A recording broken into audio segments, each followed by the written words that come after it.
श्रीमते नमः। श्री गुरुभ्यो नमः। अस्मत्सर्वगुरुभ्यो नमः। तवास्मि जानकी कान्त कायेन मनसा गिरा रामकान्ते तवैवास्मि युवामेव गति मम। श्रीवेङ्कटेशं करिशैलनाथं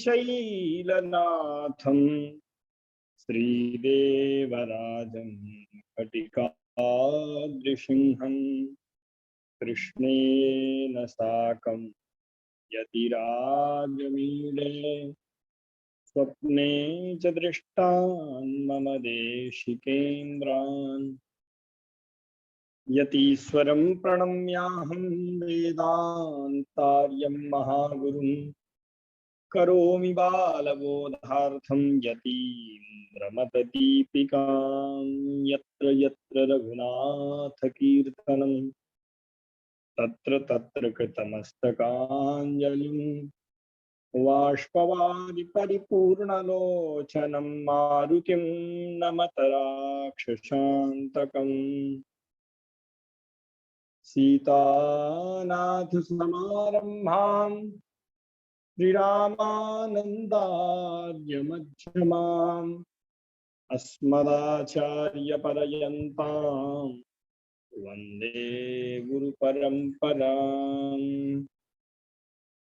हरिः ओम तत्सत्। श्रीगुरुभ्यो नमः।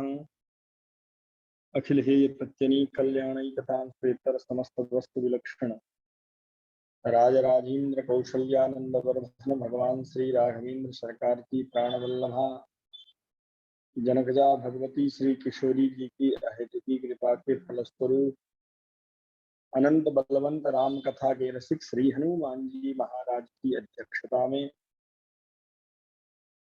सभी सज्जनों की चरणों का आश्रय ग्रहण करते हुए मानव जीवन को चरितार्थ करने के उपक्रमों में जो सर्वश्रेष्ठ उपक्रम हमारे आपके समक्ष है, ऐसे कालक्षेप के कारणीभूत चर्चा सत्र में, स्वाध्याय सत्र में, सत्संग सत्र में हम और आप भगवान के दिव्य कल्याणमय गुणों का स्वरूप भगवत बोधार्थ तद इतर जीव और प्रकृति के स्वरूप का निरूपण करने वाले यतीन्द्र मत दीपिका नामक इस ग्रंथ का आश्रय ग्रहण कर रहे हैं। पूर्व प्रसंग में वैसे तो यह बातें सब हो चुकी हैं, लेकिन कल रिकॉर्डिंग नहीं होने के कारण एक बार उसका स्पर्श करते हुए आगे बढ़ते हैं।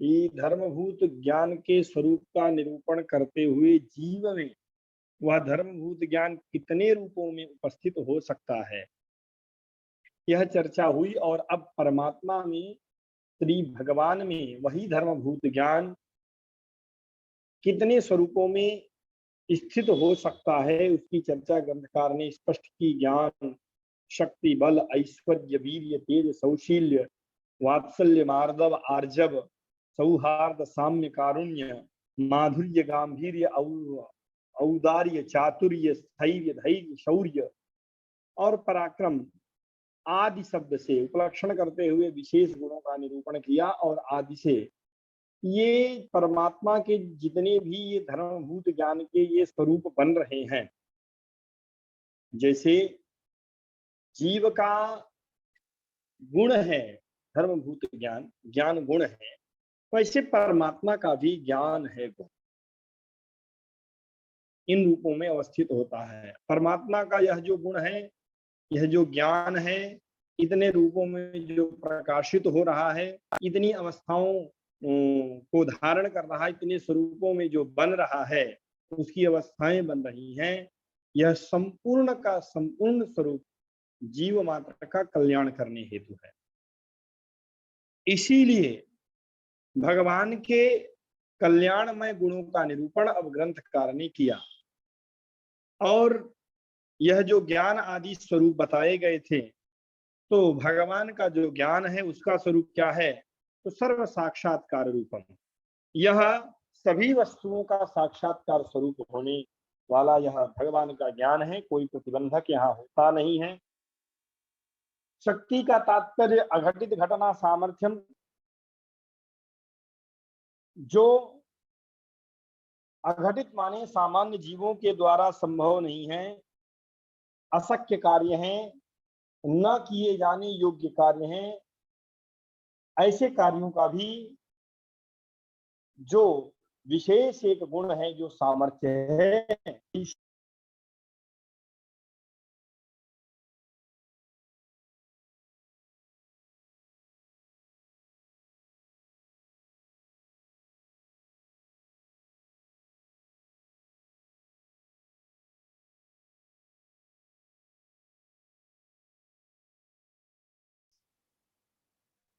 उसी प्रकार से भगवान का जो ऐश्वर्य है, वह नियमन करने का जो सामर्थ्य है, नियमन करने की जो प्रवृत्ति है, वह नियंत्रित करने की जो प्रवृत्ति है, सामर्थ्य है, वही ऐश्वर्य है। भगवान में वीर्य, वीर्य का तात्पर्य भगवान विकार रहित है। वीर्यम अविकारित्वम, विकार रहितत्वम, विकार रहित रहना, यही भगवान का वीर्य है। कल इन पर विस्तृत चर्चा हुई थी। शत्रुओं के प्रभाव को न्यून कर देना, भगवान के प्रभाव के सामने शत्रुओं का प्रभाव अर्थात उनका जो भी सामर्थ्य है वह कुछ बचे ही नहीं, यही भगवान का तेज है। तेजः पराभिभवन सामर्थ्यम महतः मंदैः सह निरंध्रेण संश्लेषः सौशील्यम। सौशील्य क्या है? तो कहा कि बिना किसी दोषों को दृष्टि में रखते हुए, जातिगत दोष, वर्णगत दोष, दोष का तात्पर्य यहाँ पर उच्चावच से है, इन सभी बातों को न देखते हुए अपने प्रिय भक्तों को, आश्रित भक्तों को अपना सुख प्रदान करना, यही भगवान का सौशील्य है। भगवान ने निषाद राजगुह को, केवट को, भगवती शबरी को, इन सबको जो अपना प्रेम प्रदान किया, वह सब सौशील्य कल्याणमय गुण के कारण संभव हुआ। उसी प्रकार से भगवान का आगे वात्सल्यम दोषेपि गुण बुद्धि। वात्सल्य क्या है? तो दोष होने पर गुण बुद्धि, यही भगवान का वात्सल्य अकारण कल्याणमय गुण है। दोषादर्शित्वम वा, दोषों को नहीं देखना। लोक में भी देखा जाता है कि कोई भी बात होने पर पिता तो दोषों को देखते हुए उनका शमन करने का प्रयास करता है, बालक को ताड़ित भी करता है, उसे दंड देता है, परंतु मां का स्वभाव जो प्रसिद्ध है जगत में कि वात्सल्यमयी होती है, तो वह दोषों को भी न देखते हुए दोषों में भी गुणों का अन्वेषण करती है। तो दोषों को भी गुण के रूप में देखना कि अभी बालक है, बाद में संभल जाएगा, ये है, अन्य अन्य प्रकार के बहाने लगा करके इस प्रकार से। तो यह वात्सल्य भगवान का विशेष गुण है। उसके बाद आश्रित विरहा सहत्वम मार्दवम, अपने आश्रित जीवों के विरह को, वियोग को न सहन कर पाना, यह भगवान का मार्दव दोष है। मन के द्वारा, वाणी के द्वारा एक समान व्यवहार रखना, यह भगवान का विशेष एक गुण है, जिसका नाम आर्जव है। मनोवाक्कायैहि एक रूपत्वम आर्जवम।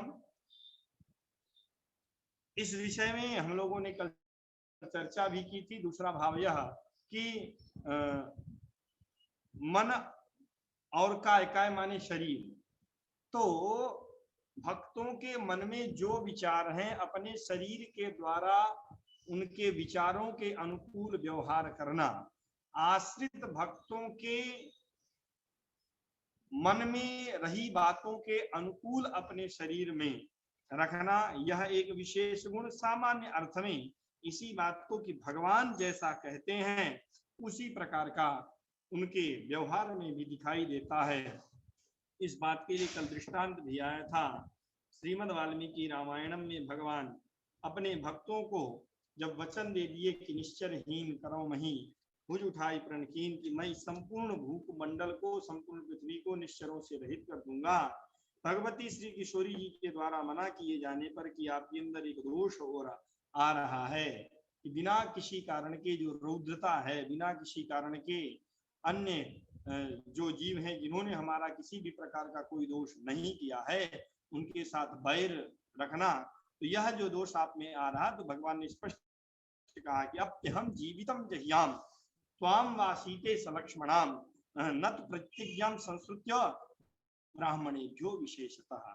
मैं अपनी प्रतिज्ञा का त्याग नहीं कर सकता हूं। मैंने जिस प्रकार से प्रतिज्ञा की है शरीर से भी उसी प्रकार का मैं निर्वहन करूंगा। और इसके बाद भगवान में एक विशेष गुण की चर्चा करते हुए आगे कहा सौहार्द। सौहार्द क्या है? तो स्वसत्तानपेक्षत तद रक्षा परत्वम सौहार्दम। अपनी सत्ता, अपने प्रभाव और अपने मान की चिंता न करते हुए अपने आश्रित भक्तों की, अपने सुहृदों की रक्षा के लिए सदा सर्वदा तत्पर रहना, यह सौहार्द विशेष गुण है। और सौहार्द गुण के कारण ही यह सब कुछ संभव होता है। आगे अग्रिम जो भगवान का विशेष गुण है साम्य। अभिजन वृत्त गुणाद्यनपेक्षया सर्वाश्रयणीयत्वम साम्यम। जो भगवान के भक्त हैं, उनके निवास, उनके चरित्र, उनके गुणों पर बुद्धि न रखते हुए, ध्यान नहीं देते हुए सब लोगों को समान रूप से आश्रय प्रदान करना, यह भगवान का एक विशेष, यह भगवान का एक विशेष गुण जो है जिसे साम्य कहा गया। और उसके बाद भगवान के विषय में जो कहा गया अकारण करुणा, तो वही बात आगे ग्रंथकार ने कहा कि स्वार्थ निरपेक्ष पर दुख निराचिकीर्षा कारुण्यम स्वप्रयोजनम अनपेक्षवा। अपने प्रयोजन को नहीं देखते हुए बिना किसी स्वार्थ के जो शरणागत आश्रित भक्त हैं, उनके दुख को दूर करने की जो सदा सर्वदा इच्छा भगवान में रहती है, उसी का नाम कारुण्य है। और यह भगवान में विशेष गुण है। अब वस्तुतः इन सबको चिंतन करेंगे, कल चर्चा हो चुकी है, तो सब एक ज्ञान ही है। ज्ञान इन इन अवस्थाओं में परिणत हो रही है। आगे भगवान का स्वभाव है माधुर्य। क्षीरवत उपाय भावेपि स्वादुत्वम माधुर्यम। जैसे दूध होता है, स्वभाव से ही वह मीठा होता है, उसी प्रकार सभी भक्तों के प्रति मधुर व्यवहार करना, यह जो एक विशेष गुण है भगवान का, उसी गुण का नाम माधुर्य है। और भक्तों पर असीम जो अनुग्रह है, उस अनुग्रह के स्वभाव का ही नाम गांभीर्य है। अपरिमितम दत्वा अपरिमितम प्रभूतम किंवा अपरिमितम दत्वापि अतृप्तत्वम औदार्यम। अपरिमित अर्थात कोई सीमा नहीं है जो देने की, तो भक्तों को अपरिमित जैसी उनकी इच्छा है वह तो देते ही हैं। वह देने के बाद हमारे इस भक्त को, जिसने भक्त ने सब कुछ छोड़ करके मेरी उपासना की, मेरी शरण ग्रहण की, इतना सब कुछ देने के बाद भी देने का जो एक स्वभाव रहता है, असीम मात्रा में दे करके भी तृप्त न होने का जो एक भाव है, यह जो गुण है, इसी गुण का नाम औदार्य है। अपने आश्रित भक्तों के दोषों को छिपाना, यह चातुर्य है। आश्रित दोष गोपनम चातुर्यम। लोक में भी देखा जाता है, कल हम लोगों ने चर्चा की थी कि चतुराई वस्तुतः वही है कि लोगों में अपने दोषों को छिपा करके एक विशेष उपस्थिति सबके समक्ष प्रकट करना। तो यह जो विशेष गुण है, यह भगवान में है, चातुर्य है। यहाँ स्वरूप अलग है, जीवों में इसका स्वरूप अलग है। और आगे जो भगवान का विशेष गुण कहा गया, धैर्य स्थैर्य, तो वह स्थैर्य अकंपनीयत्वम स्थैर्यम। किसी भी स्थिति में कंपित न होने का जो स्वभाव है, अर्थात विचलित न होने का जो स्वभाव है, उसी का नाम स्थैर्य है। और इसके बाद अभग्न प्रतिज्ञत्वम धैर्यम, अपनी प्रतिज्ञा को कभी भग्न ना करना, किसी भी स्थिति में अपनी प्रतिज्ञा के प्रति विचार करते हुए किस प्रकार से मैंने जो प्रतिज्ञा की है वह पूर्ण हो, वह चाहे भगवती श्री किशोरी जी के प्रति इस महान अपराध को कर देने के बाद लोक दृष्टि में भगवान ने लीला करते हुए जो वियोग की लीला की, परंतु उस स्थिति में भी अपनी प्रतिज्ञा का स्मरण करते हुए भगवान ने उसी के लिए जो कार्य किया, यह विशेष परमात्मा में ही होता है। जीव विपत्तियों के आने पर अपनी प्रतिज्ञाओं को भी त्याग करने का मन में तो विचार कर ही लेता है, कितना भी धैर्यवान हो। तो यह भगवान का विशेष गुण जो है उसका नाम धैर्य है। परबल प्रवेश सामर्थ्यम शौर्यम, परबल प्रवेश सामर्थ्यम अर्थात दूसरे का जो बल है, अर्थात शत्रु की जो सेना है उस सेना में प्रवेश करके उसे छिन्न भिन्न करके तहस नहस करके उसे नष्ट करने का जो सामर्थ्य है उसी का नाम शौर्य है, उसी को पराक्रम कहते हैं। अकेले भगवान ने खरदूषण की इस विशाल सेना को तहस नहस करके रख दिया, यह भगवान का विशेष गुण है। इसी प्रकार से तन निराकरणम पराक्रम, यह परबल प्रवेश सामर्थ्यम शौर्यम, दूसरे की सेना में बल में प्रवेश कर जाना, यह तो हुआ शौर्य, और उसका निराकरण करते हुए इसे छिन्न भिन्न करके नष्ट कर देना, यह पराक्रम है। इसी प्रकार से भगवान के अन्य अन्य दिव्य गुणों की चिंतन और चर्चा करते रहना चाहिए। कल इस पर विस्तृत चर्चा हुई थी, अब उसी का जो है आज सार चिंतन करने के अनंतर अब आगे बढ़े। तो अब आगे भक्ति प्रपत्ति, ये जो दो बातें कही गई हैं यह भी ज्ञान के ही विशेष प्रकार हैं। अब इस पर चिंतन कर रहे हैं ग्रंथ का। ज्ञान विशेष भूतयो भक्ति प्रपत्तियो स्वरूपम किंचित उच्यते। ज्ञान विशेष भूत नाम होता है स्वरूप, द्विवचन में भूतयो हो। ज्ञान का ही एक जो विशेष प्रकार है, विशेष स्वरूप है भक्ति और प्रपत्ति। अब उन्हीं के स्वरूपों की चर्चा कर रहे हैं। भक्ति प्रपत्तिभ्याम प्रसन्न ईश्वर एवं मोक्षम ददाति। भक्ति और प्रपत्ति, प्रपत्ति अर्थात शरणागति, भगवान को ही एकमात्र शरण्य स्वीकार करके उनकी शरणागति को ग्रहण कर लेना, अपने दोषों का चिंतन करते हुए भगवान के दिव्य गुणों का चिंतन करते हुए कि यही हमारा कल्याण करेंगे, इस प्रकार का जो भाव है यह प्रपत्ति है, शरणागति प्रपत्ति है। और इस भक्ति और प्रपत्ति के द्वारा भगवान के विषय में जो प्रेम है, सात तस्मिन् परम प्रेम रूपा, नारद भक्ति सूत्र में भगवान ने भक्ति के स्वरूप को बताया कि उन परमात्मा के चरण कमलों में, उनकी लीलाओं में, उनके दिव्य सौंदर्य में जो प्रेम है, उसी प्रेम का ही नाम तो भक्ति है। सातु अस्मिन् परम प्रेम रूपा। और यह जो महनीय भगवान अत्यंत महान है, जीव सामान्य है, जीव के लिए प्राप्य परमात्मा है, जीव का कल्याण करने वाले परमात्मा है, इस प्रकार की जो महान बुद्धि है, उस बुद्धि वाले जो भाव हैं, जो प्रेम है, इस बुद्धि से जो प्रेम होगा उसी का नाम भक्ति है।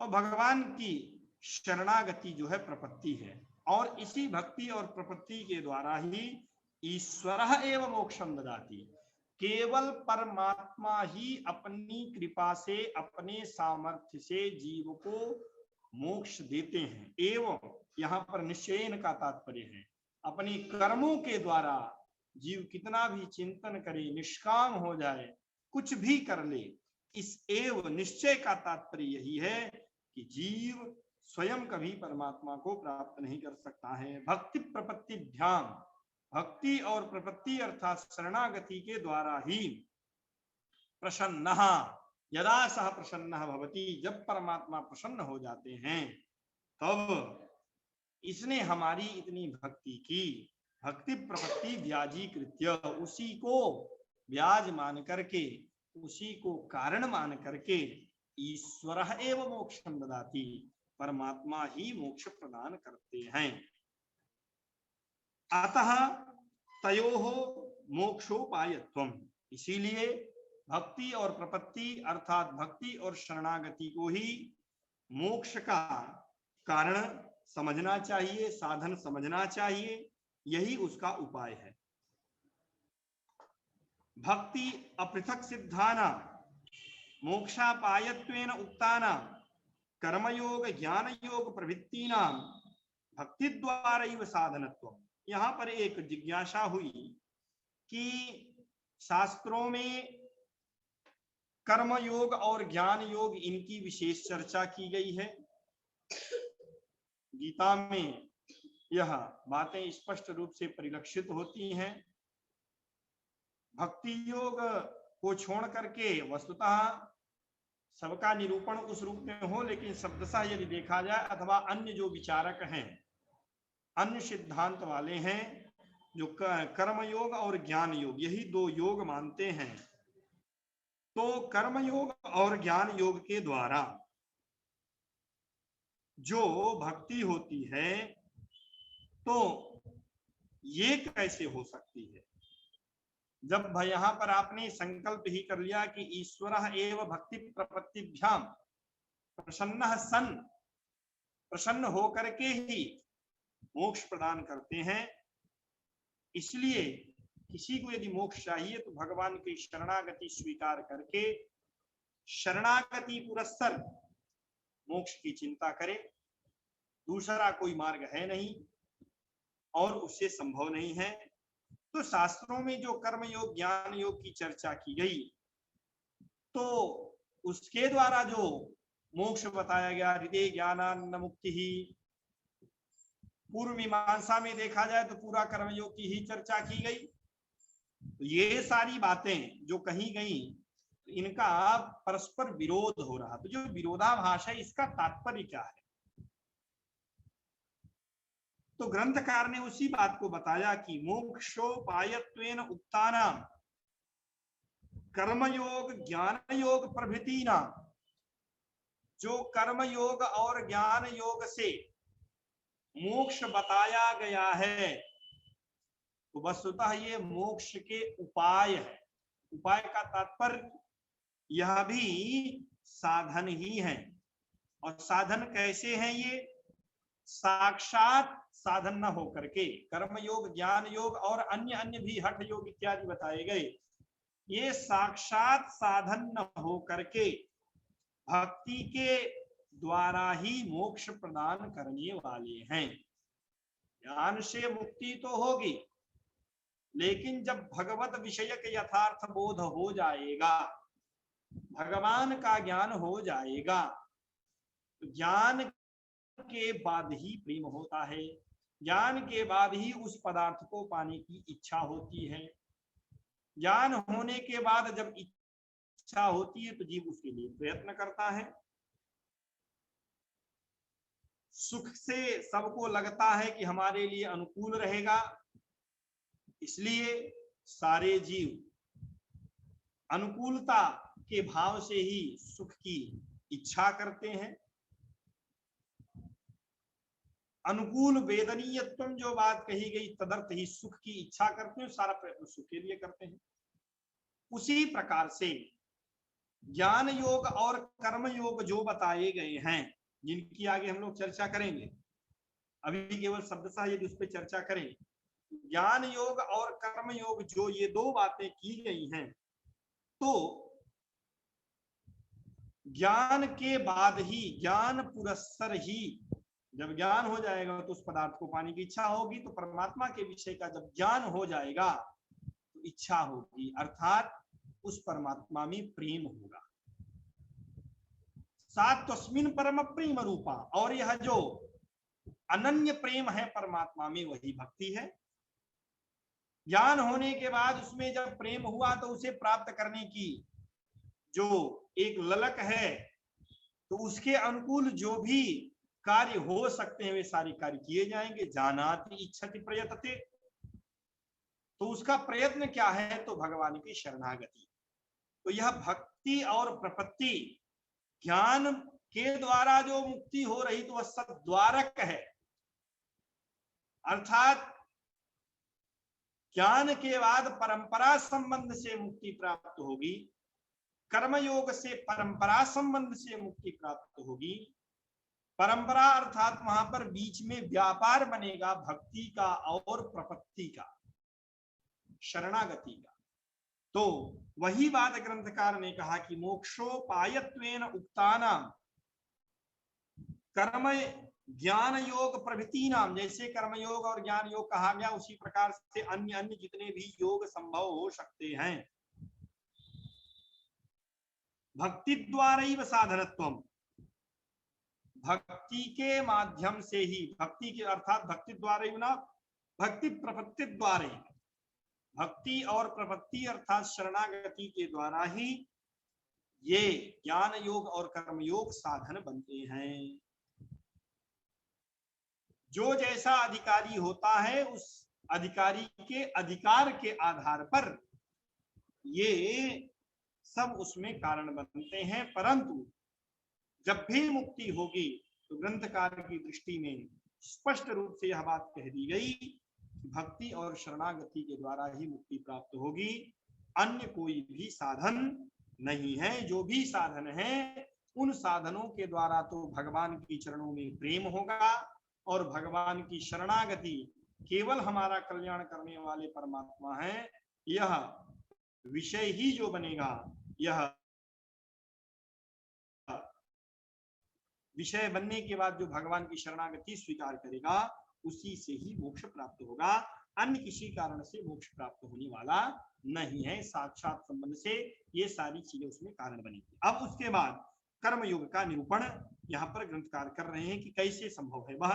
तो कहा कर्मयोग किम, कर्मयोग है क्या, यदि किसी ने पूछा तो कर्मयोगो नाम उपदेशा जीव परयाथार्थ ज्ञानवता शक्त्यनुसारेण फल संग रहिता निषिद्ध काम्य नित्य नैमित्तिक रूप परिगृहीत कर्म विशेष। उपदेशार्थ, जो उपदेशक है उसके द्वारा जो भी उपदेश किया जा रहा है, जो आचार्य श्रेणी में आ रहे हैं, तस्मात् माने उपदेशक के द्वारा किए गए उपदेश के द्वारा जीव परयाथार्थ ज्ञानवता, जीव और पर, पर का तात्पर्य श्रेष्ठ, पर जीव से आत्मा, पर अर्थात पर आत्मा, श्रेष्ठा आत्मा परमात्मा। तो जीव और परमात्मा के यथार्थ ज्ञानवता, यथार्थ स्वरूप का बोध होने के अनंतर, ज्ञानवता माने ज्ञान के बाद, शक्त्यनुसारेण, अपनी शक्ति, अपना अधिकार, अपनी प्रीति, तीनों, शक्ति का तात्पर्य अपना अधिकार जैसा होगा वैसी ही शक्ति। ऐसा नहीं है कि बड़े बड़े योग जो बताए गए श्रेष्ठ होने के कारण ब्रह्म ज्ञान ही जो सबसे श्रेष्ठ कारण बताया गया, हमको अभी तुरंत आ रहे बस तो शक्ति के आधार पर, एक शक्ति के आधार पर कर्म करना है, लेकिन कर्म में भी करने में कारणता जो विशेष बताई जा रही है कि जीव ज्ञान और परमात्मा ज्ञान। उपदेशा, अपने मनमाने तरीके से भी नहीं, उपदेशक भी वही होगा जो शास्त्रों के आधार पर उपदेश करने वाला होगा। तो जीव पर यथार्थ ज्ञानवता, जीवात्मा परमात्मा बोध पुरस्सर जो यथार्थ ज्ञान है, उस ज्ञान के बाद शास्त्रों में जो भी कर्म बताए गए, तो शक्त्यनुसारेण, अपनी जो शक्ति है, अपना जो अधिकार है, उसके आधार पर फल संग रहित, फलाशक्ति के बिना कर्म तो करना है, लेकिन उस कर्म को करते हुए शास्त्र आज्ञा है, हम जिस वर्ण में, जिस कुल में उत्पन्न भये उसके आधार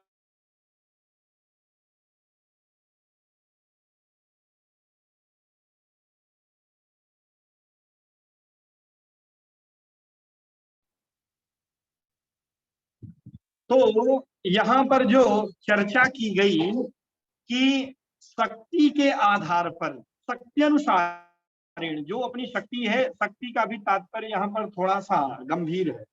शक्ति का तात्पर्य की वर्णानुकूल जो शक्ति है, अर्थात जो हमारे लिए विहित अधिकार बताए गए हैं, उसमें भी सामान्य अधिकार और विशेष अधिकार। वर्णाश्रम के आधार पर बताए गए जो भी कर्म है उन्हें तो करना ही है। उसके बाद भगवत प्राप्ति में जो विशेष अधिकारी के लिए कहे गए कर्म हैं, यदि उसमें अपना अधिकार, जैसे उसमें आगे आप जाएंगे तो संसार से विरक्ति पूर्वक केवल भगवान का ही आश्रय ग्रहण करना, अभी कह तो दी गई बात, लेकिन यदि उतना अधिकार नहीं है तो धीरे धीरे उसका अभ्यास करें। अभ्यासेन तु कौन्तेय वैराग्येण चिकीर्यते, भगवान ने जो गीता में कहा, तो धीरे धीरे उस प्रकार से चिंतन करते हुए आगे जब आप पढ़ेंगे तो वही बात यहाँ पर बताया कि फल संग रहित। अब कैसे कर्म करना है फलासक्ति से रहित? निषिद्ध, अनिषिद्ध कर्म, काम्य कर्म, नित्य कर्म, नैमित्तिक कर्म आदि से जो है अन्य भी जो कर्म होंगे उनका अनुष्ठान यही कर्म योग है। ततु देवतार्चन, देवतार्चना, तपस, तीर्थ यात्रा, दान, यज्ञादि भेद भिन्न भिन्न भिन्न। वह देवताओं की अर्चना, तपस्या, तीर्थ यात्रा, दान, यज्ञ आदि आदि कर्मों से अनेक प्रकार के इस कर्मयोग के भेद। कर्मयोग जीवों के पापों को विनष्ट करके ज्ञान योग को उत्पन्न करता है। जब निष्काम कर्म होने लगता है तब उसी से ज्ञान योग उत्पन्न होता है। वही लिखा, अयं तु जीवगत कलमश अपनयन द्वारा ज्ञान योगम उत्पाद्य तद्वारा भक्ति उत्पादक भवति। यह जो है कर्मयोग जीवों के पापों का नाश करके जब फलाभिसंधि रहित, फलाशक्ति से रहित कर्मयोग होने लगता है, तब धीरे धीरे कलमश जब उसके पाप नष्ट होने लगते हैं, अंतःकरण पवित्र होने लगता है, तब भगवान के यथार्थ स्वरूप का धीरे धीरे बोध होने लगता है, ज्ञान होने लगता है। और जब ज्ञान योग उत्पन्न होता है तब उसी के द्वारा भक्ति उत्पादक भवति, भगवान के चरणों में प्रेम प्रकट करने वाला है, होता है, भक्ति को उत्पन्न करने वाला होता है। और यह साक्षात भक्ति को अथवा द्वारक भक्ति को उत्पन्न करने वाला कभी कभी भगवान में इन्हीं कर्मों को करते हुए भगवत कृपा से, आचार्य कृपा से भी सीधा भगवान में प्रेम होता है। लेकिन वह जो ज्ञान होता है बिना किसी ग्रंथ के पढ़े भगवत कृपा से भगवान के यथार्थ स्वरूप का बोध होता है। अब इसी पर विशेष चर्चा जो है हम लोग कल के सत्र में करेंगे। अभी कोई आवश्यक कार्य आने के कारण मुझे अब जाना पड़ेगा।